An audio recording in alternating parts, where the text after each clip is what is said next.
Welcome to another of my sessions about the myths and misunderstandings associated with laser technology. But it starts off with both diode and CO2 because they both suffer with the same problem that I'm going to talk about today. Do you really believe or understand the tools that people have given you for determining the cutting speed for your machine? Because you've got no reason not to believe it, because they're experts. Most new users will probably be using Lightburn. Even if it's the free 30-day version, get yourselves involved with Lightburn because it's a great piece of software. And one of the things that you'll find in Lightburn is if you come to the top here and it says Laser Tools and you select Material Test Generator, then you'll finish up with this little table here. As a new user, you'll think, well, okay, this is written by experts. I'll take the fixed parameters that are in here. Well, be a little bit careful because it isn't quite what it seems. You don't produce a physical file. You produce a file that will run from your PC. I mean, you can output it as what they call an RD file, which is a machine code file, which stays in your machine. But let's not get too complicated. If I just say preview, here's what you're going to get. You're going to get a scale which runs speed and power. Now, because this is black, it indicates that we're going to engrave with this. We're not going to cut with it. If we want to cut with it, we have to go back to here, edit material setting. Okay, now when we come to the material setting, we'll find that this by default is set to fill, which is an engraving. If I want to do a cut test, I've got to change this to line. Now forget about the parameters for a minute. Let's just go back and look. And what we'll find now is when we do the preview, now we will find we've got a blank page with no black in it, which means that these shapes will be cut, not engraved. As a new user, you probably won't know what these parameters mean.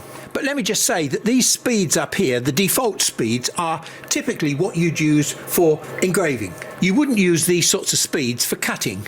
So what we're going to have to do, we're going to have to go back to the table and we're going to have to modify these speeds very slightly. Count 10 by 10. Look, you saw it was 10 squares by 10 squares. Let's leave that. Speed was one of the parameters for the vertical axis and power was across the horizontal axis. Now, what is the minimum speed that we want to run to? 10 millimeters a second is reasonable for cutting. Could be even less than that, 5 millimeters a second, but certainly you wouldn't want to go above maybe 100 or maybe 150, let's say 100 millimeters a second. And it's given us the default height here of 5 millimeters and our default width here of our squares, our cut squares, 5 millimeters. And I know that I'm going to use 10% minimum power, and on this machine which I'm going to be using, which is 70 watts, I get 70 watts at 65% power. So I'm going to put that number in there at 65%. And now I'll preview and look, 10 to 65 and 10 to 100 millimeters a second. So that's a reasonable range to test my cutting for 3mm Baltic birch plywood, which I'm now going to show you. So we're just running the machine now. Now that would normally want to be set to about a 6mm focal depth. I'm just going to autofocus that. And that's now set to 6mm. We'll run the test. Now I have to run it from the PC. So let's do all the text first.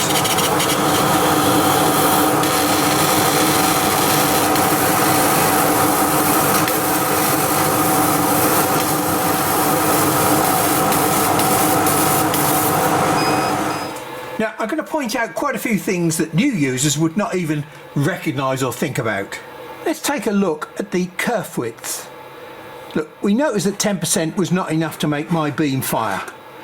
Okay, 16.1% did. But if we take a look at, as we increase the speed, you'll notice the change in the kerf width, the width of the cut. Okay, it's gradually getting thinner and thinner. When you get to this top end here, you'll notice something else. The dark spots in the corner. Okay, now we'll talk about these sorts of things shortly. But then you'll notice that as we get further across at 100 millimeters a second, the cuts are not coming out. Okay, we've still got our burns in the corner. We'll turn it over because it's more important that you see what's on the back than what's on the front. there's not enough intensity, beam intensity there to cut right the way through. Then we get to 30 millimeters a second. We're nearly, but not quite. Let's just test it. Look, there we go, they pop out. That dropped out. 40 millimeters a second. No, no, I'm just touching these very gently. No, no, oh yes, yes, yes, yes. If I'm reading this correctly, if I use 65% power, 40 millimeters a second, I should be able to cut cleanly. But hang on, I can also cut cleanly at 46% power, say 50% power. I'm now going to set up a little 1 inch 25 millimeter test square to see that those results are meaningful. It certainly didn't drop out. Now I press it, it smashes out. Is it a problem with power or is it a problem with speed? Let's increase the power to 65%. Still didn't really drop out. Look, it's hanging on an edge. None of those results there actually reflect what we've got here. Let's go back to 50% power here and we'll drop the speed down to 30.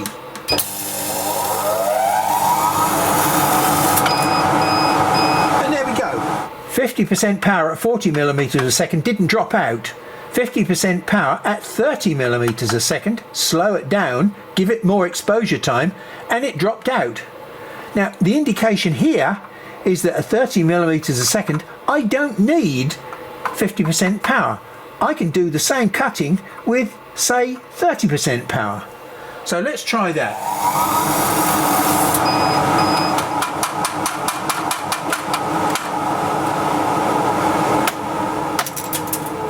No, look, it's definitely not telling me the truth.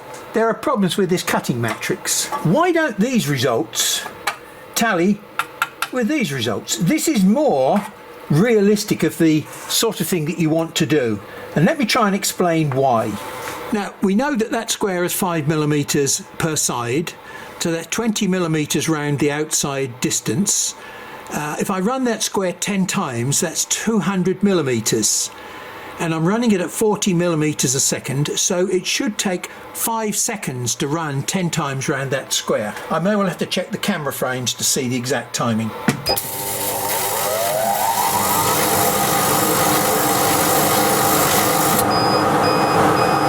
So we're expecting 5 seconds and it's nearly 6 seconds. Well, the camera frames don't lie. It tells me I've got pretty sluggish responses because in reality it was 5.65 seconds rather than my 5.75. But regardless, it means that that square is taking 13% longer to cut than theory. So I'm going to cut the same 20 millimeter square 10 times, 200 millimeters, but this time at 100 millimeters a second. So it should only take 2 seconds. So I'm not even going to disgrace myself with timing it on the phone. I'm going to go straight to the video frame.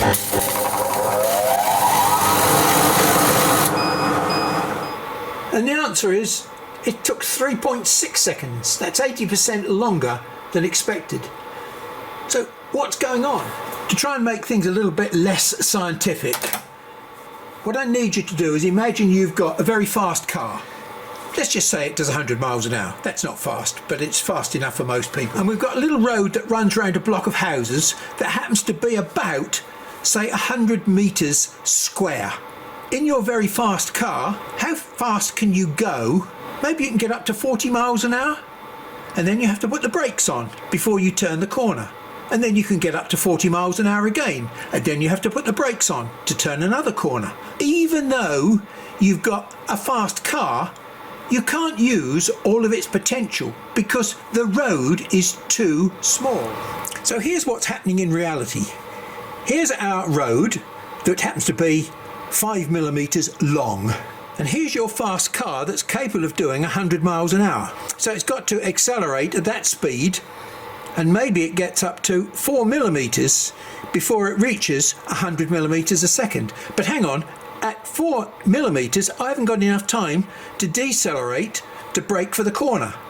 So what I have to do, I have to accelerate at that speed, to get to 40 miles an hour, and now I've reached 40 miles an hour, and look, I can travel along at 40 miles an hour for a certain distance, and then I've got to put the brakes on to slow down for the corner and stop after 5 millimeters. Okay, so all this time here and here, it's not traveling at the speed of 40 that we requested, and that's where our loss of time comes in. So we're not actually cutting at 40 millimeters a second, because we have to allow for the acceleration and deceleration of the mass of the head. So when it comes to running, and I've asked it to run at 100 millimeters a second, I've still got my same acceleration. I only get up to about, say, 65, 70 miles an hour before I have to put the brakes on and slow down again. So I never reach 100 millimeters a second, and that's why I get such a big loss of time the faster that I run. That's the problem that you get as you run faster with a small square. The thing about the light burn square is you need to think a little bit logically about what size square you're going to use. Yeah, if you do 10 by 10 and you want to make them, say, 20 millimeters square to avoid this problem, then it's going to take up a lot of material. The periphery of this square is 20. Let's turn it into a circle. Pi d, that's about 6.5 millimeter diameter circle. Now, if I have a 6.5 millimeter diameter circle, I will use 1.5 millimeters of the circumference accelerating up to 40, and then another 1.5 millimeters decelerating. So I shall lose 3 millimeters out of that 20 millimeter circumference. Not 3, 6, 9, 12, which is what I'm losing at the moment, because I lose 3 millimeters on every side of the square. So it's a lot more efficient to run a circle than it is to run a square. Maybe 3 millimeter radius is still too fast to go round a corner at 100 miles an hour, or 100 millimeters a second, or even 40 millimeters a second. So if you put a small circle down, then the chances are that you might only be able to get up to maybe 20 millimeters a second. So you will be fooling yourself again into thinking that you're actually running at 40 millimeters a second, because that's what you've asked for, but in reality you're only ever achieving 20 millimeters a second. So you need to be aware of some of the physics that's involved with some of the dimensions that you might choose for your circle or your square. Now, I won't say any more than that because I've demonstrated the problem to you. We will come back to this issue here of the dark spots in the corner. Now, I did mention to you earlier that if you look here, you'll see that as the speed increases, so the thickness of the line decreases. And conversely here, as the power increases, so the thickness of the line increases. This is a trait that normally happens with CO2 lasers, and it's all to do with the shape of the laser beam itself and something called exposure time. You'll all understand what exposure time is when I give you this very quick demonstration. Here we've got a laser beam, and here's a piece of material. If I move my hand across that slowly, I can feel it's warm. In other words, I'm damaging my hand to a certain extent. Am I going to hold my hand still over that flame? Of course I'm not. I'm not bloody stupid. That's exposure time. If I give it a lot of exposure, then I would do a lot of damage. And that's exactly what happens when you change the relationship between speed and power. So if I've got a fixed amount of power and I increase the speed, I shall effectively reduce the exposure time. But I reduce the exposure time, which is why I'm getting thinner and thinner lines up here, until I get to the corners. And then at the corners, well, there's no speed. Because there's no speed, the material really starts to hurt on the corners, and you can see that effect here. You won't get the same sort of effect that we're seeing here with a diode laser because of the shape of the beam that hits the surface. A diode laser is very good at engraving and not very good at cutting, not very efficient at cutting, because it has basically a uniform-ish beam profile. Let me explain. Now, let's just turn all the lights off for a minute. With that little beam there, how it's very intense at the centre and drops off to almost nothing towards the outside of that beam. Well, that's effectively what I've drawn a graph of here. Light intensity. With a CO2 laser beam, this is the intensity profile that you get. It's called basically Gaussian distribution, where you get a lot of light intensity down the center of the beam, and as we move away from the center of the beam, the light intensity drops off. Now, damage to material occurs because of intensity. The greater the intensity, the faster the damage you can do to your material. Bear in mind that this is just the laser beam itself. You can then intensify this laser beam by passing it through a lens to make it even more intense. So you can do a lot of damage with this part of a CO2 laser beam. Now, when you change the power on a glass tube machine, which is what we're on at the moment, what effectively you're doing is this. You're changing the intensity distribution within the beam, so it has less effect at cutting and a better effect at engraving. With an RF CO2 laser, so I'll just draw the blue shape there for what an RF laser beam looks like compared to a glass tube machine. No different. The only difference is that when you decrease the power, you do not change the shape of the beam. And I'll explain that in a minute, because now I want to add in what a diode laser might look like. Well, a diode laser probably looks more something like this, where you've got virtually zero change of intensity across the useful part of the beam. It's much more like a blow lamp. It hits the surface and produces a flattish power profile across the surface. You don't get any super high intensity at the center of the beam. Bear in mind, intensity is the thing that does the damage. And if you haven't got intensity to start with, even though you put it through a magnifying system, a lens, you can't make something out of not very much. So that's one of the reasons why a diode laser beam will never be as efficient at cutting as a CO2 laser beam, unless you can harness it in a different way, which they're gradually improving the ways that they're doing that. And what they're doing, they're focusing this bit here so that it's extremely high intensity in a very, very, very, very small spot. The smaller the spot size, the greater you can amplify that intensity. And that's much easier to do with a diode laser than it is with a CO2 Gaussian distribution beam. There'll come a point in time when this will exceed probably the capability of this, but at the moment it's not happening. Now, the problem is, with a diode laser, you have no control of power.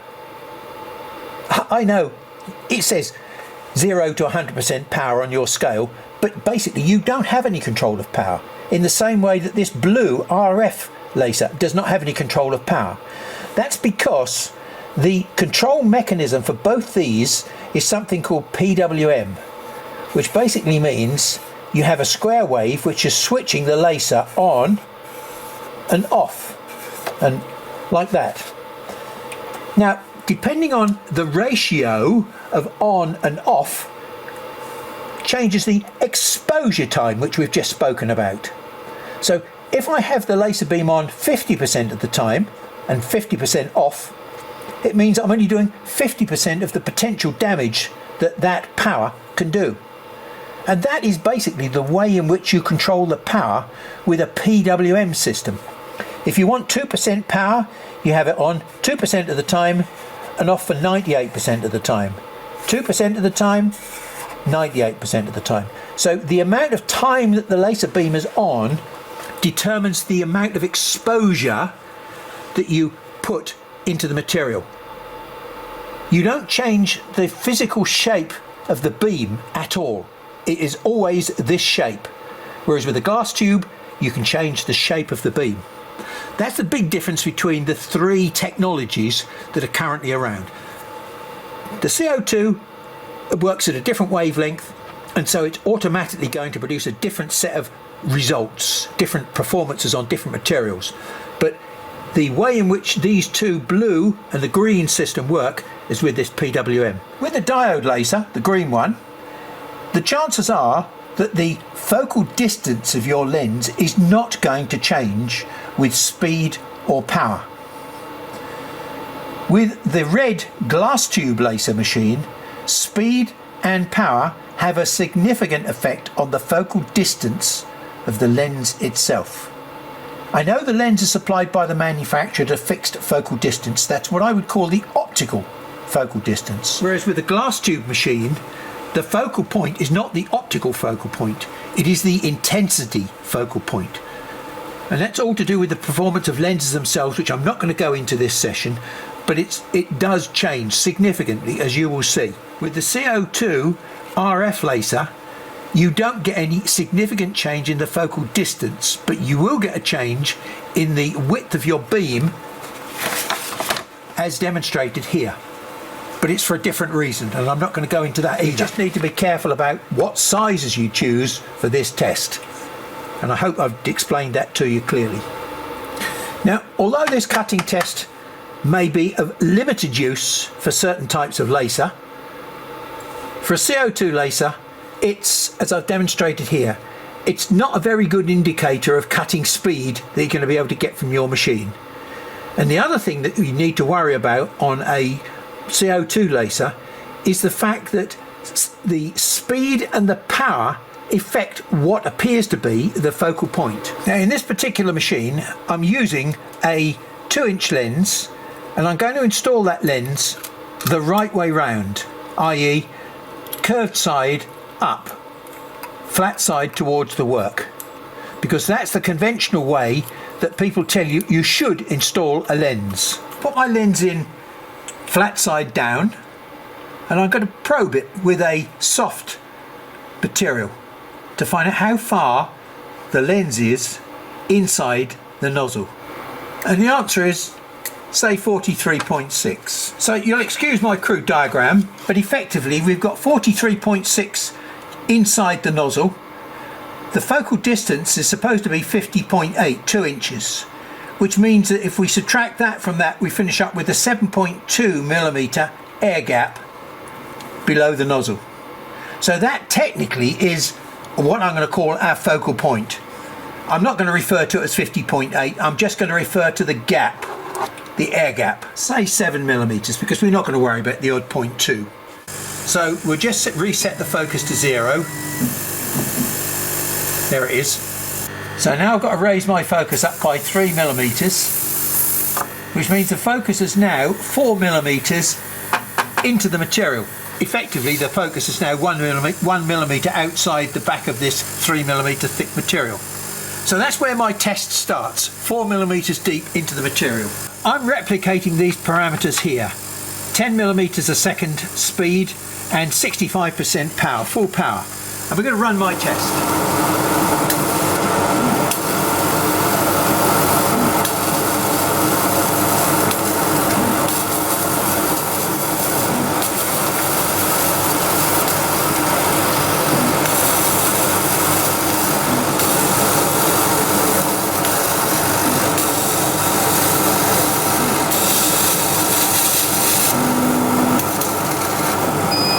A little bit of a mess, but hey, we are doing this at a silly speed.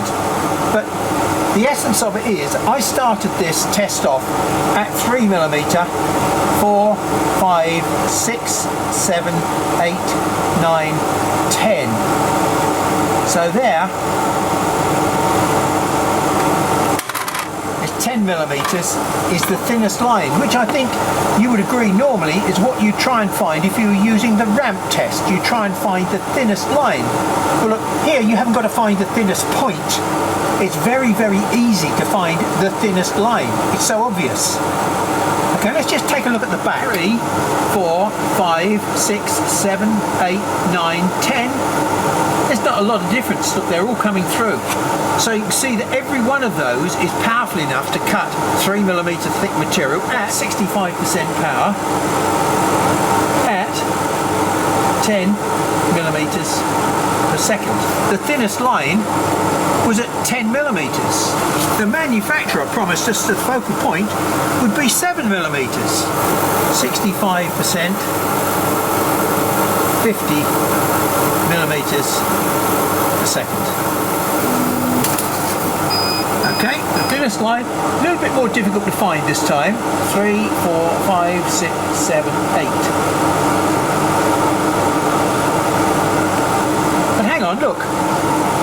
The focus has changed by 2 millimeters, and all I've done is change the speed from 10 to 50 millimeters a second. Turn the whole thing on its head now and go to the other extreme, which is 22% power, say 20% power and 10 millimeters a second.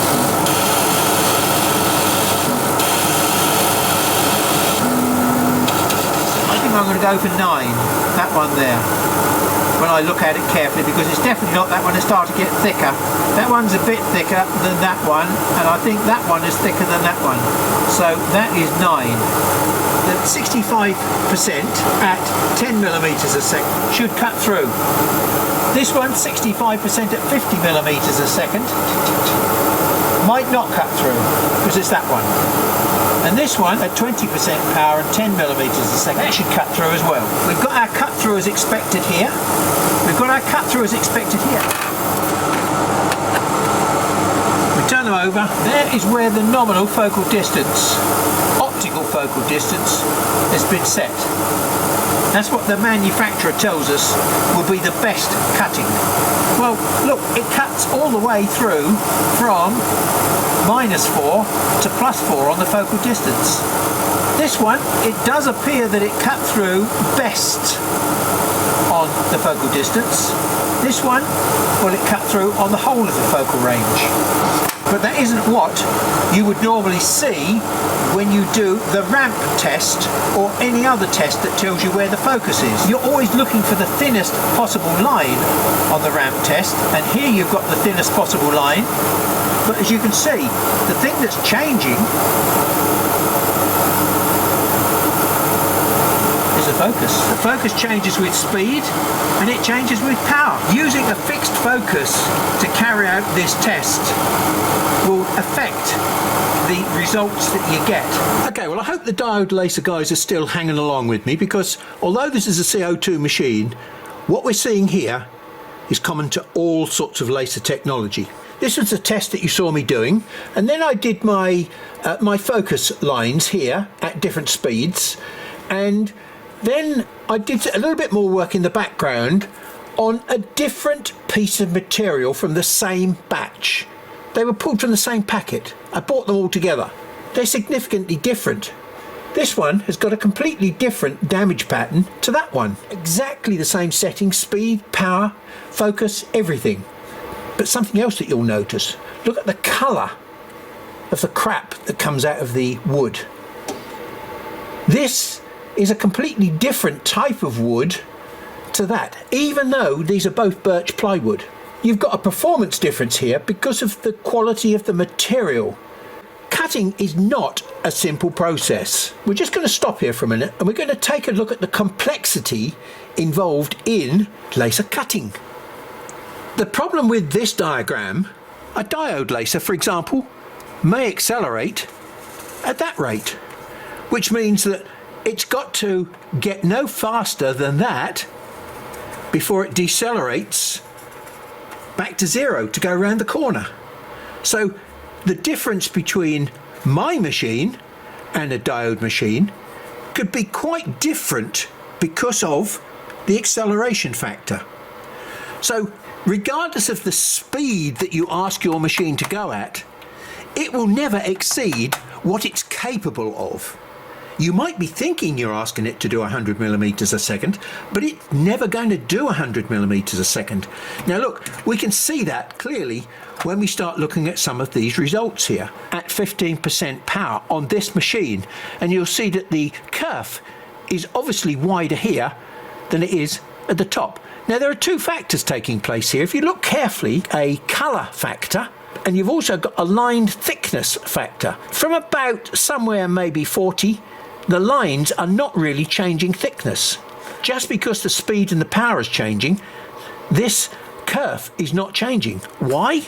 Well, because you've already exceeded this point here, and no matter how fast you run, you can only ever do this amount of damage. And when we look on the back, you can see that pattern occurring. Look, we've done damage here, it stops damaging at about there, and then from here onwards it becomes uniform. No matter what speed we're doing, the machine is now limited by this strangle point here.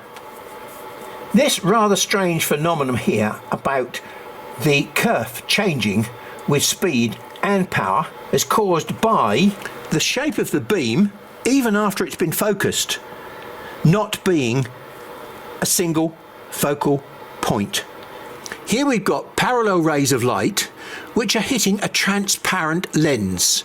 Now, you know how a lens works because you've dipped a stick into water and you've seen that the stick appears to bend. Well, it doesn't bend at all, you know that, but what's happening is the light is bending because water is transparent and this lens is transparent to this type of wavelength of light. So we've got this magical point here where the rays from the outer part of the lens coincide at something called a focal point. This isn't exactly zero at that point there because there's some uncertainty that happens at that point. Once the lens focuses, the rays are still travelling in a straight line and they will pass through the focal point and then they will start expanding again. Let's just take a look at what I did with my focus test.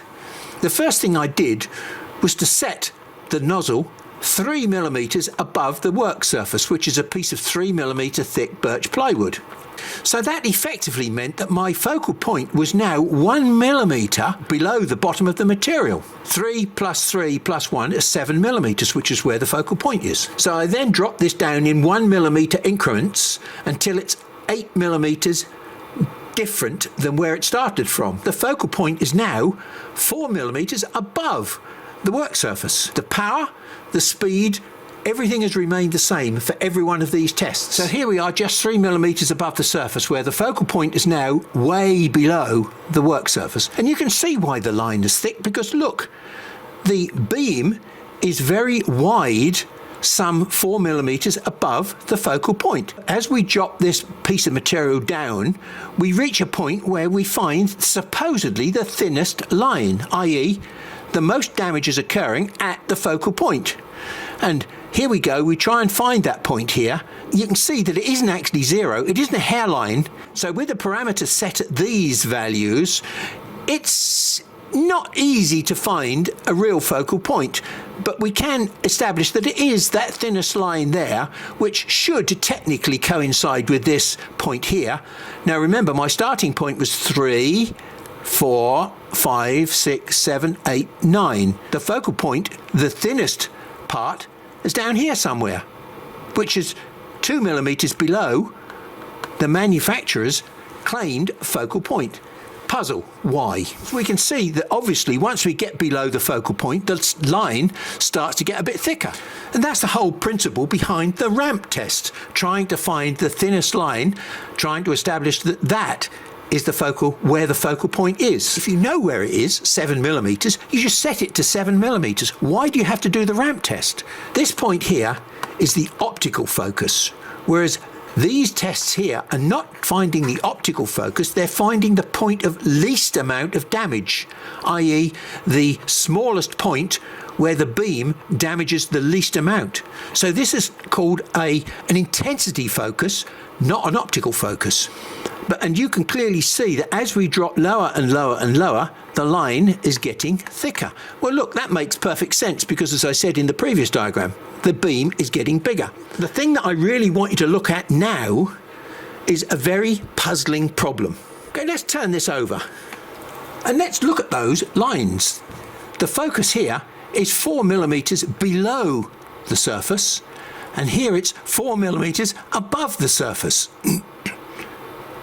4 millimeters above the surface, look, I should have a very wide cut at the bottom here. Do I? Has the cut width changed as I change the focus? Got the same problem here, look. I'll leave you with that conundrum because cutting is not a simple process. Here we are back at our light burn matrix test with 5 millimeter squares. Yes, the default settings in Lightburn are 5 millimeter squares, but if you look very carefully, you'll see that you can make these squares 10, 15, 20, 50 millimeters square. You can set this grid up however you like. Unfortunately, there are well over 100 videos out there which show you how to use the standard grid to do exactly what I've done here. I've shown you that these cutting parameters are not the same as these cutting parameters, and they certainly don't match up with what we're seeing here. I'm going to go into the office now. I'm going to show you how to construct a slightly better version of this test in Lightburn, because Lightburn provides you with all the tools for doing the job. It's just that they're a little bit advanced for the beginner. You don't have to understand too much about the laser to get some basic information. Stay away from these extremes, and over here you'll get information that's good. I'm not criticising Lightburn at all. Even though they're not fully accurate, they're reasonable. I'm now going to show you a slightly better method that you can use in Lightburn with Lightburn tools that are used behind this test. It's something called the power scale. The first thing we need to do before we even draw anything, go to Window, and down here you'll probably find that your shape properties is not ticked. So we need to enable shape properties, and now you'll find that over in the right hand side here you'll find shape properties. Now before we use shape properties, what we're going to do is create a shape.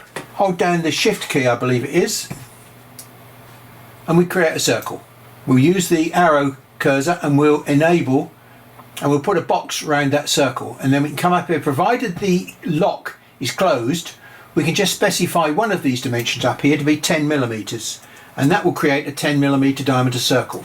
Now before we go any further, we've got to set the parameters for that circle. The settings will need to be different for the diode and RF laser to what they will be for the glass tube laser. Now I'm going to be using a glass tube laser, so I'm going to set my power to 100%, and I'm going to set my minimum power to 1%. On a glass tube laser, 100% is not 100% power. What it is, it's 100% of the current flow that can be allowed by the HV power supply. I've got an HV power supply that's probably about 100 watts, which means it will deliver maybe 32 milliamps maximum. And that's what 100% is, 32 milliamps. But my tube is only a 70 watt tube, and that requires no more than 22 milliamps. So 22 over 32, roughly a third, 66%, roughly. Okay, now my machine, I've already calibrated it and checked it, and I know that for 22 milliamps it requires to run at 65% power. So 65% power is actually my 100% of what the tube is capable of. It's not 100% of what the HV power supply is capable of, and that's what that number there means, 100% of the power supply's capability. For an RF tube or a diode laser, you don't have any such limitations.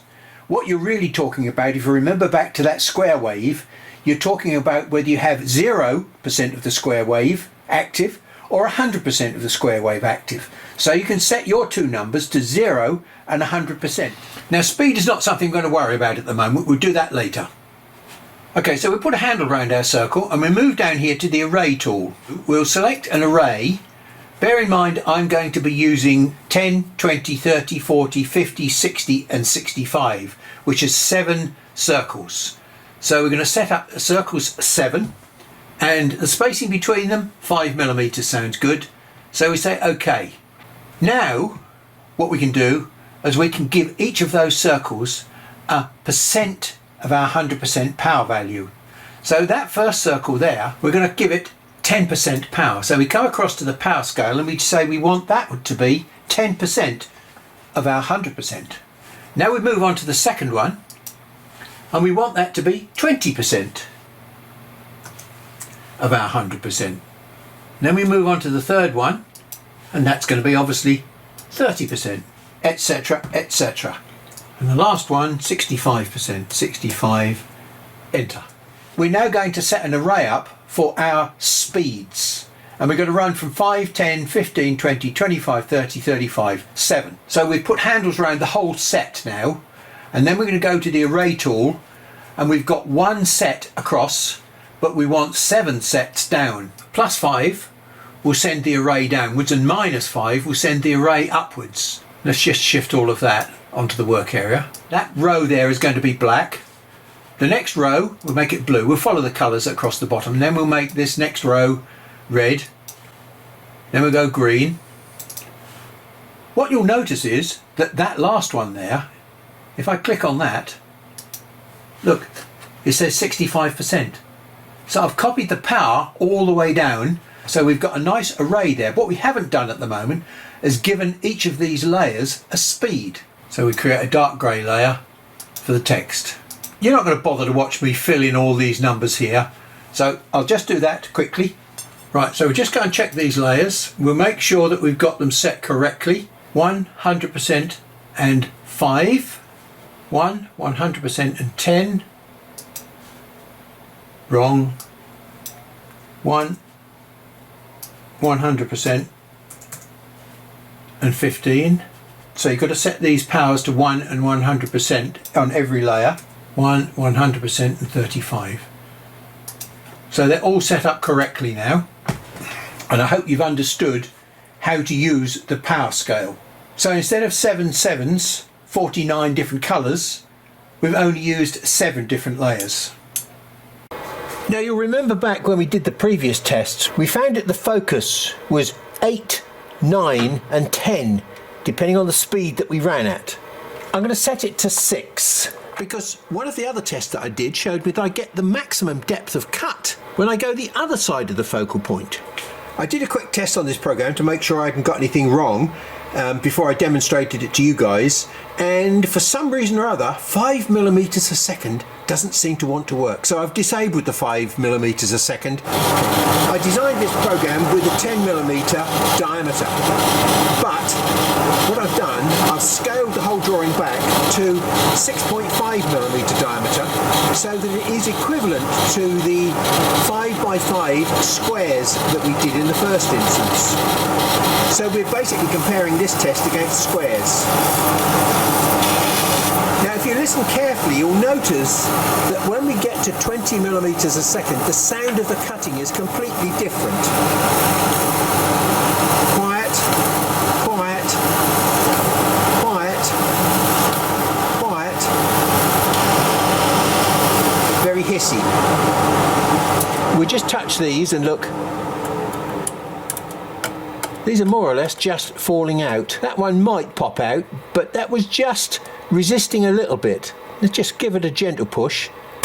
Yeah, that was a sort of a maybe.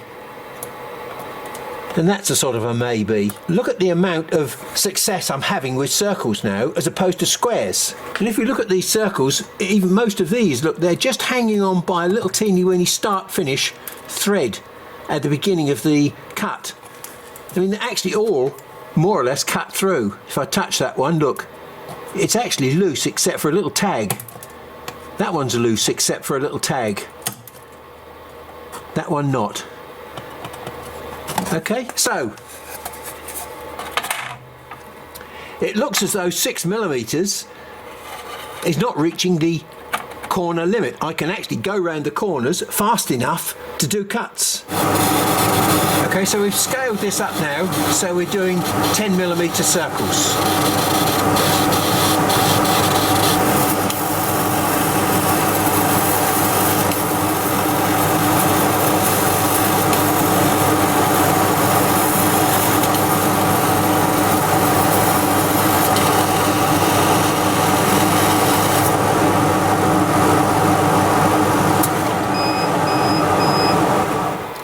You'll notice how thin the cut line is here consistently when I'm using this, what they call the pre-ionization zone at 20% power. This is great for cutting paper, engraving and things like that down at these low speeds and these low powers. But it hasn't got much cutting depth, as you'll see. Although we've got nice clean kerf here, which is great for drawing, it's not particularly good for deep cutting. Now these, look, even that one is ready to pop out. That one is just about ready to pop out. Look, I'm just touching it. And this one, well, even this one at 35mm a second with 30% power is just about ready almost to drop out. And the pattern of success that we've had here is exactly the same as the pattern of success we had with the smaller circles.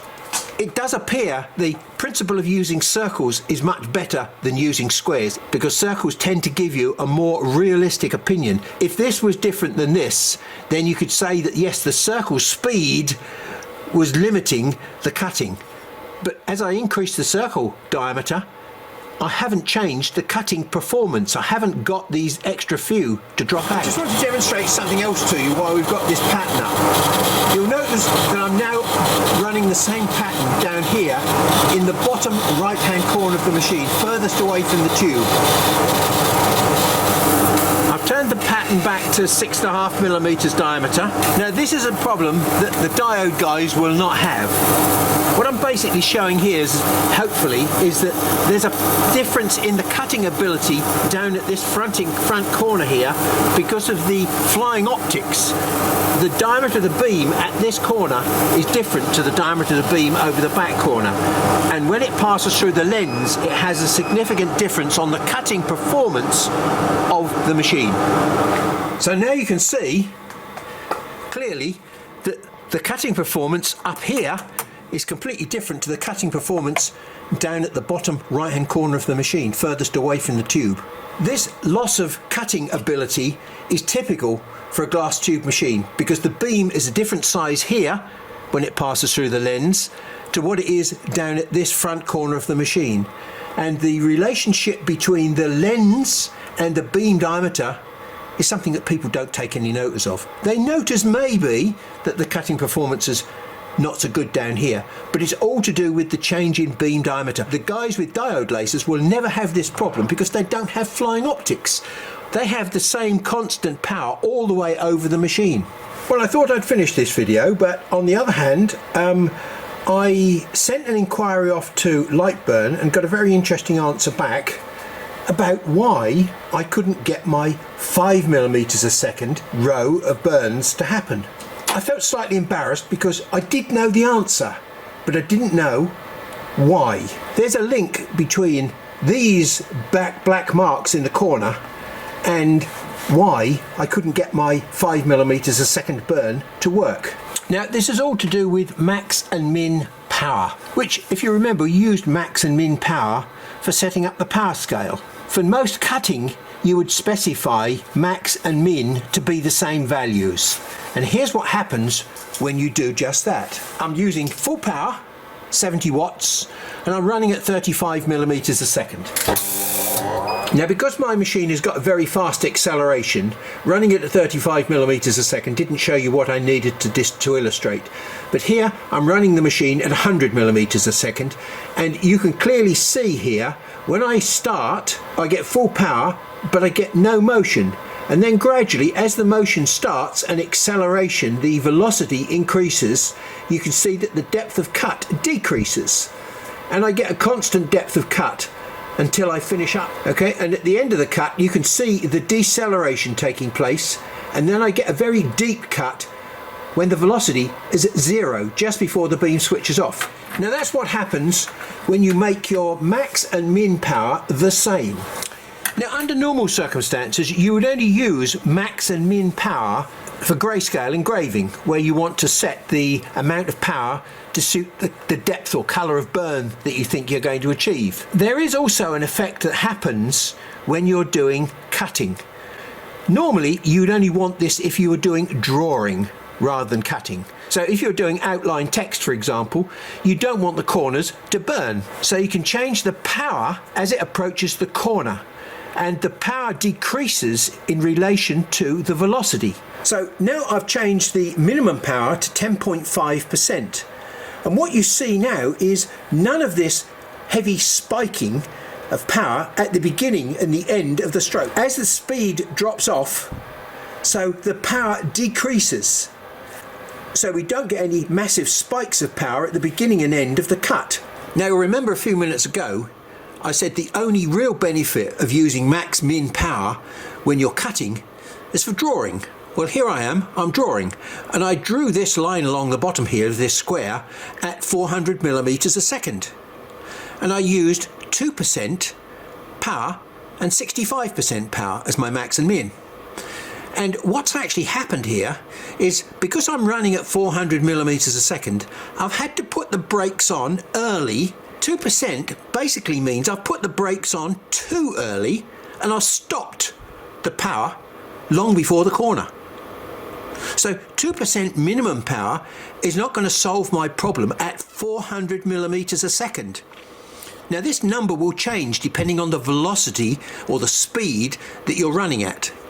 So for 400 millimeters a second, I then changed it to 8% minimum, 65% maximum.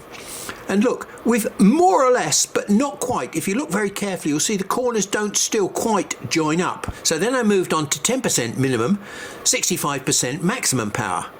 And all of a sudden at 400 millimeters a second, look, I've got a perfect square with no burning in the corners. This is the real advantage of minimum power when you're doing drawing. Whenever I've been playing with max min power, I've always realized that there is sort of a critical value around about 10% that gives you the perfect corner to any rectangle. But I've never actually established why 10%. When I got an answer back from Jason at Lightburn, he pointed me to one particular factor that was the root cause of my problem. Open up the edit machine settings. It uploads the data from my machine and tells me that built into my machine there is a start speed of 10 millimeters a second. What I've really got to do is to change that to something else. So in this particular instance I'm going to change it to about 2 millimeters a second. And that is below my 5 millimeters a second threshold, which will allow my program to run. So, thank you, Jason. Something I've learnt after all these years.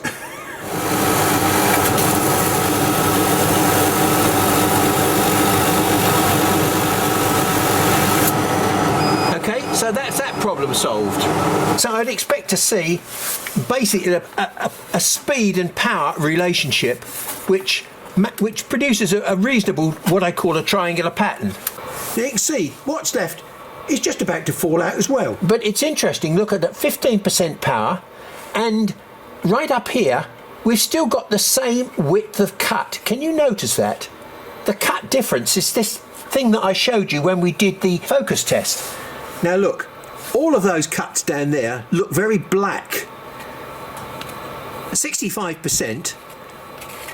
Even the fastest ones, which are up here at 35 millimeters a second, look black. 35 millimeters a second, 65% power, that's not what I would expect to see on a cut.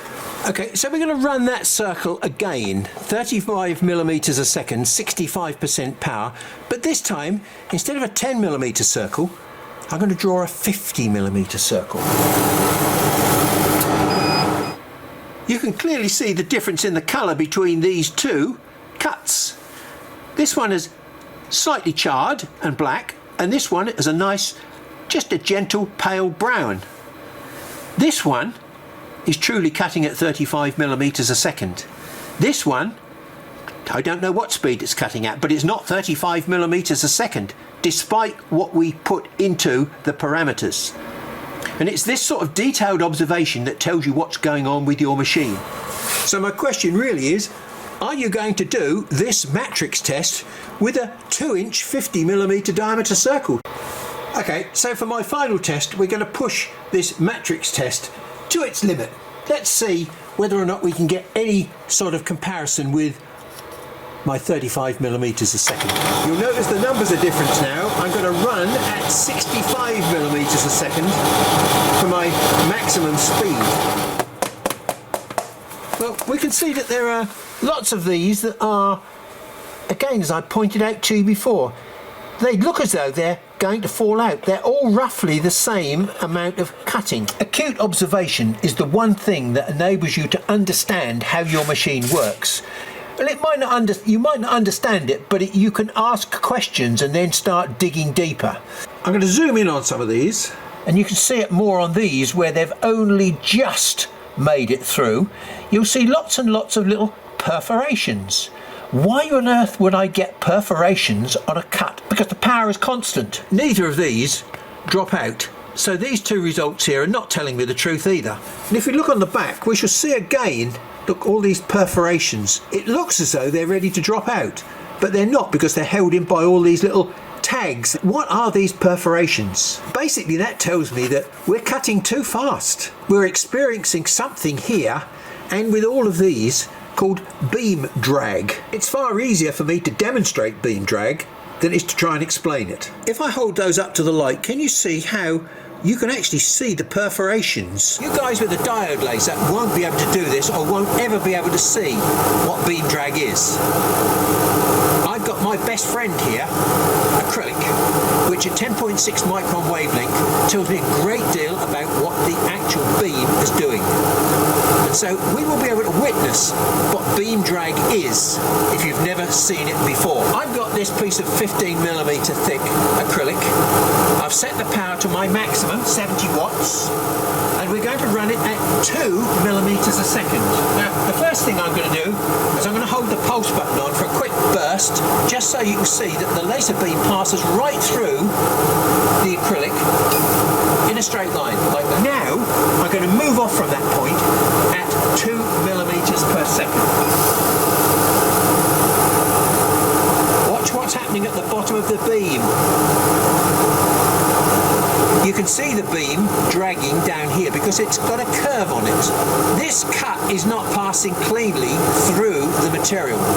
What's happening is, up to about probably that depth there, the laser beam energy itself, the light energy, is busy burning a straight line. Because remember, light only can travel in straight lines. It can't travel round curves. But people say this is acrylic. It's a shiny material inside there, so the light is actually reflecting round the corner. Well, if that was the case, when I turn this beam back on, would you expect the light to come straight the way down and stay inside the laws of physics? Or do you think it would go around the corner and reflect off that shiny material, which is still basically possible within the laws of physics? Let's see what the answer is.